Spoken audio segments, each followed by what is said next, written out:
Hello, I am Dr. Rashid Ahmed from the Department of Physics of Kohat University of Science and Technology. In the subject of Mathematical Methods of Physics 2 with the course code PHY 222, we are at the lecture number 14 and the topic is Laplace Transform. In our previous lectures, we learned how to solve second order linear differential equations of different types, and we learned many methods to solve them. Laplace transform is yet another method to solve differential equations. It is quite efficient and easy, therefore it's important to learn how we can solve differential equations with the help of Laplace transform. So let's begin with the definition of a Laplace transform. It is actually an integral transform, as you can see over here. Let me explain in detail that how this transform actually works. So consider that we have some function of a variable t, that is f of t. Also note the notation over here that we are using small letters for a function, for original function. As in this case f of t, and we want this function to be transformed to another variable, let's say call it p, and you see on the right hand side we are using the capital letter F for the transform of this function over here, and it is a function of p. We also use symbol L for Laplace transform, and you see that small f, that means that it is a transform of this function f. Now after explaining the notations in this Laplace transform, you see the integral sign, so you see that this is actually an integral transform. So the basic idea is that whenever we have a function and we can transform it from one variable t to the another variable p, and multiplying this with the exponential e raised to power minus pt and integrating it over dt. So now the point is that how these integral transforms, that is Laplace transform, can help us in solving the differential equations. This we will see with the help of examples, but first of all let's see some examples of transformation first. That is, we will take some function and transform it with the help of Laplace transform to another domain. To begin with, first of all we have this simple transform which we call L1. You will find tables of Laplace transform in many books, and many functions are transformed. So original functions are written in these tables and their transforms are already written. So you can just read off from there all the transforms, usually numbered in this way. So let me call the Laplace transform of here of this function. For example, if we substitute f of t is equal to 1 in this equation, then what happens and what is the Laplace transform of this function, for example. So if I take f of t is equal to 1 and try to find out the Laplace transform of it, then what would be it? So as you can see from here that we will put f of t in this integral over here and integrate, and we will get the Laplace transform of it. So let's do this, and you see over here that instead of f of t in this formula I have put 1, and the rest of the integral is the same, that is e raised to power minus pt. But now we have to integrate, we have to do this integral in order to get the Laplace transform of 1. So this integration can be performed easily, as you see over here that if we do this integration, then the integral of this exponential will be this 1 minus 1 over p is 1 minus pt in the limits 0 to infinity, where p is positive and we get 1 over p over here. So you see that the Laplace transform of f of t, which was equal to 1, is equal to capital F of p, which is equal to 1 over p. So here we have assumed that p is positive, as I have mentioned here as well, that p is positive to make e to the power minus pt equal to 0 at the upper limit. Otherwise this transform will not work. This is in the case when p is real, but if we take the complex case, that when p is complex, then the real part of p has to be made positive so that this transforms really work, this Laplace transform work, and we get the function f in terms of p. Okay, so you have seen that how we have found the Laplace transform of a function f of t is equal to 1. That was and we call it L1, and that was a very simple example. To get the better idea, let's move towards another example, a little bit complicated one. In this example, for example, to get L2, we again use the definition of a Laplace transform, and in this case we substitute for f of t e raised to power minus at. Now this is a little bit more complicated function as you are seeing over here, but let's see that what would be the Laplace transform of this function. So if we substitute it into the integral over here, that is e raised to power minus pt was already present, and we have substituted e raised to power minus at, and we added these two exponentials in the power, and so we get e raised to power minus a plus pt. And you know that, and again we say that real p plus a is positive, real part of it is positive because this is complex, and when you evaluate this integral you get 1 over p plus a, which is the Laplace transform of e raised to power minus a. So so it's all about integrating, evaluating this integral over here and getting the Laplace transform. Before we can move on like this, and we can make transformations, and we can get integral transform, that is Laplace transform of many functions.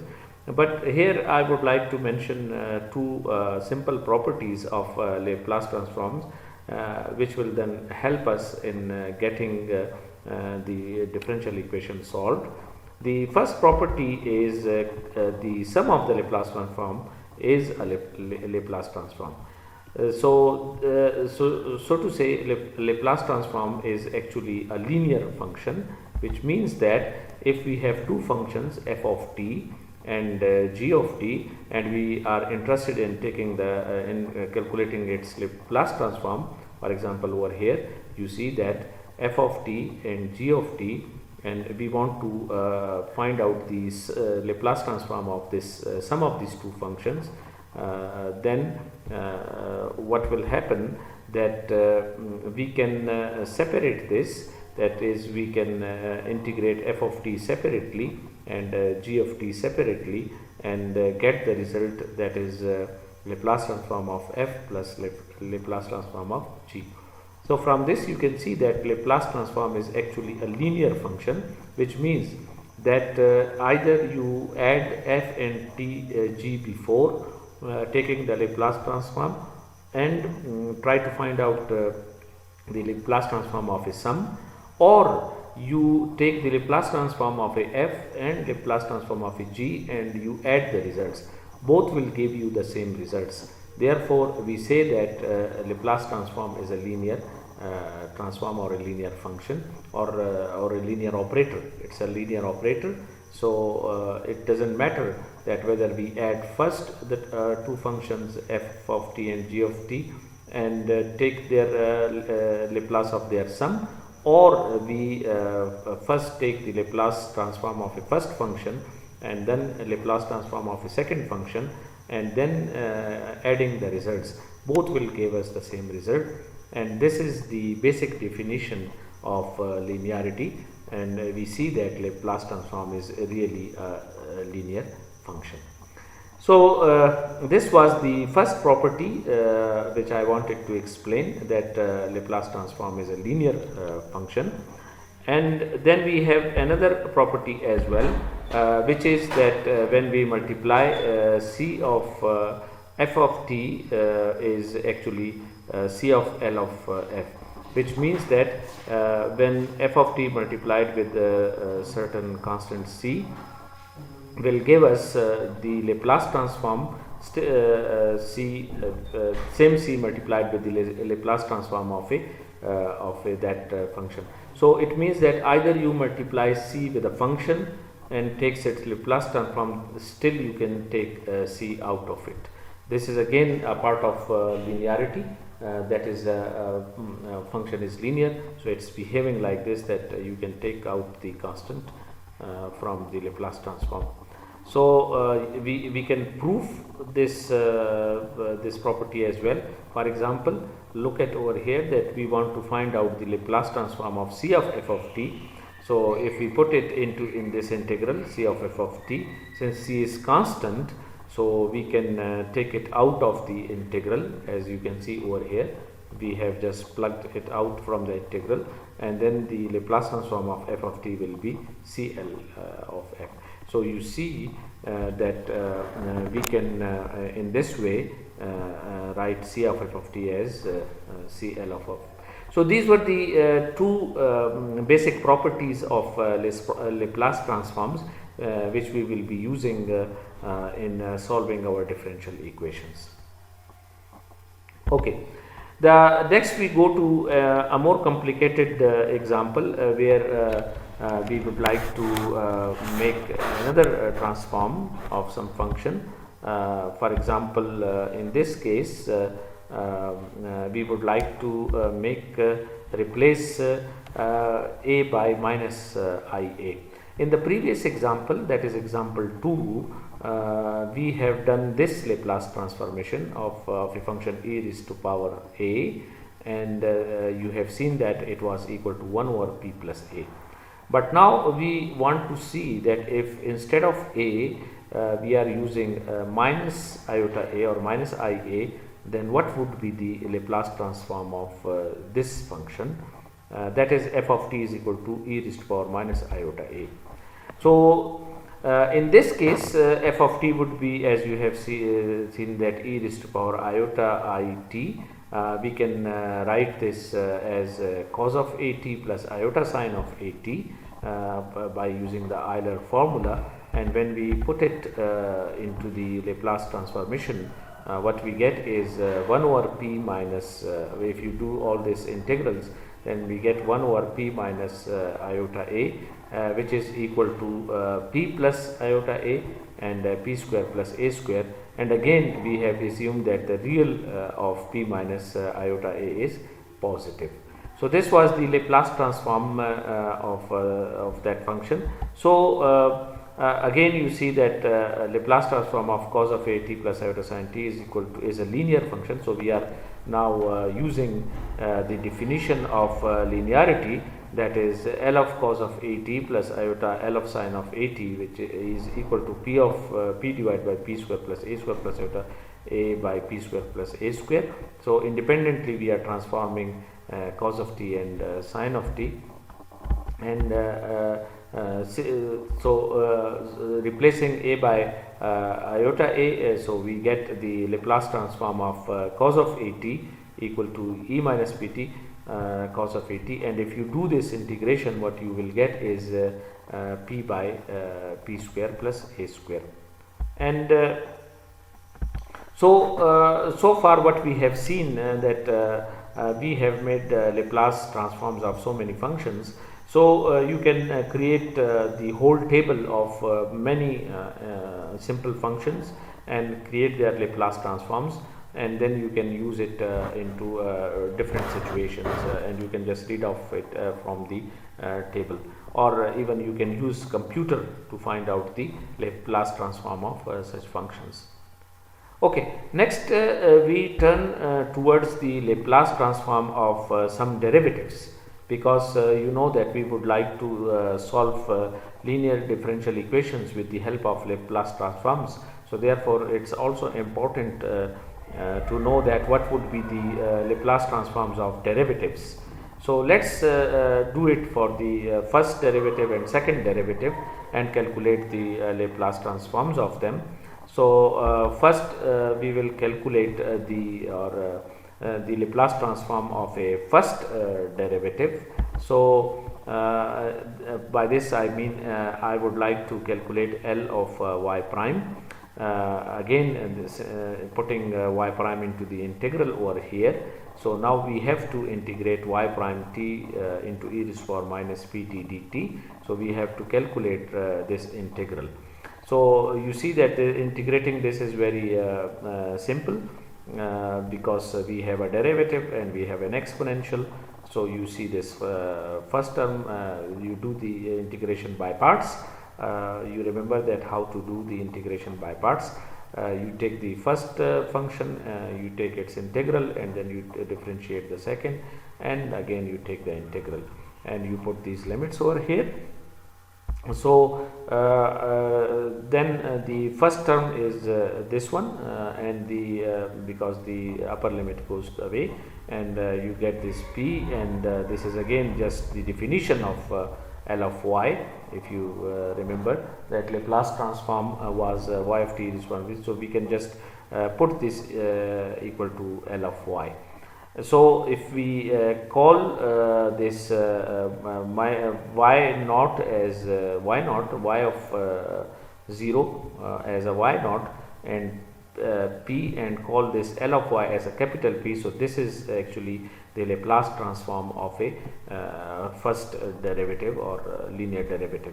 So you have seen now that we have calculated the Laplace transform of a first derivative. Similarly, we can also calculate the Laplace transform of a second derivative. Let's see how we can do that. So Laplace transform of a second derivative would be Ly double prime p Ly prime minus Ly naught, and it is actually the same procedure. It's the same procedure, but it's little bit lengthier because you have to integrate two times, but then you will find out that the term involved there will be equal to the Ly prime. So you will get p Ly prime minus y prime 0. So this is the second Laplace transform of a second derivative. So again we can make it a little bit more simpler by putting the value of Ly prime over here, which is this one, and if you again use these symbols, so you will end up with this expression for the Laplace transform of a second derivative of a function. Okay, so so far we have now done Laplace transforms of few functions, and then the first derivative and the second derivative. So now it's time to really solve some equation with the help of Laplace transform. For example, in this case you see that y double prime plus 4y prime plus 4y is equal to t square e raised to power minus 2t. So this is the second order linear differential equation, because you see here the second derivative involved in the first term, and then the first derivative involved in the second term, and then there is a linear function. So this equation is linear with right hand side not equal to 0 but a function of t. So we can solve this equation by many methods. We have already learned those methods, but here we want to solve this by using Laplace transform. So let's see how we can do this. We know that in this case we want to use these initial conditions, that y naught at t is equal to 0 is equal to 0, and its also its derivative is equal to 0. So these are the sort of initial conditions we would like to use. So we know now the Laplace transform. If we transform each and every term of this, so we know what is the Laplace transform of the second derivative, we know the Laplace transform of the first derivative, we know the Laplace transform of a y, we know the Laplace transform over here. So if we put in everything over here, as you see, all these terms we get, and we put these initial conditions over here as well.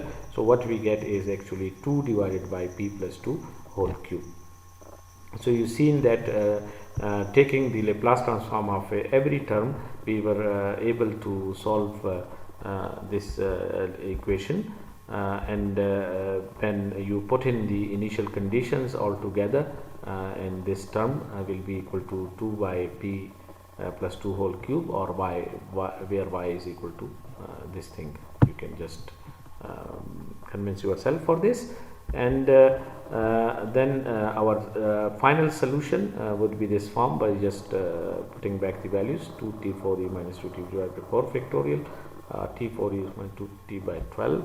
So you have seen that with the help of Laplace transform, how easily we have solved the second order linear differential equation by taking the Laplace transform of every term and using table, or just calculating it for yourself at that time.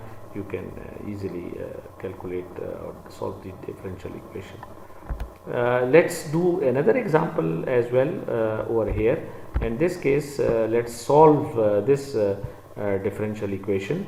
That is, here you see that we are missing the first derivative, but it's not the problem. We can solve this using Laplace transform. So these are the initial conditions given to us. For example, y naught is equal to 10, and the initial value, that is the value of y at t is equal to 0, and value of its first derivative at t is equal to 0. And now what we want to do using the Laplace transform, if we take the Laplace transform of every term and calculate it and put it there, so what we get is 2 over p square plus 4, the Laplace transform of the right hand side, and then we get this equation now. And what we would like to do is to take out the value of y, which is this one, and then putting back putting the value of y is we get this solution over here using the Laplace transform. So these are the references, and now it's time to summarize for you what we have done in this lecture. So first of all, I given you the definition of a Laplace transform, and then we went on for calculating Laplace transform of few functions, very simple functions, just to illustrate the idea of that how we can calculate the Laplace transforms. Then I explained to you the two simple properties and shown you that Laplace transform is a linear function, that is the sum of the results is equal to the Laplace transform of a result. And then using these properties we were also able to find out the Laplace transform of a first derivative of a function and also the second derivative of a function. And once we have all this machinery available to us, we were able to solve the linear differential equation, especially the second order linear differential equation, using the Laplace transform. So I hope you understood the idea of Laplace transform. With this, I thank you all.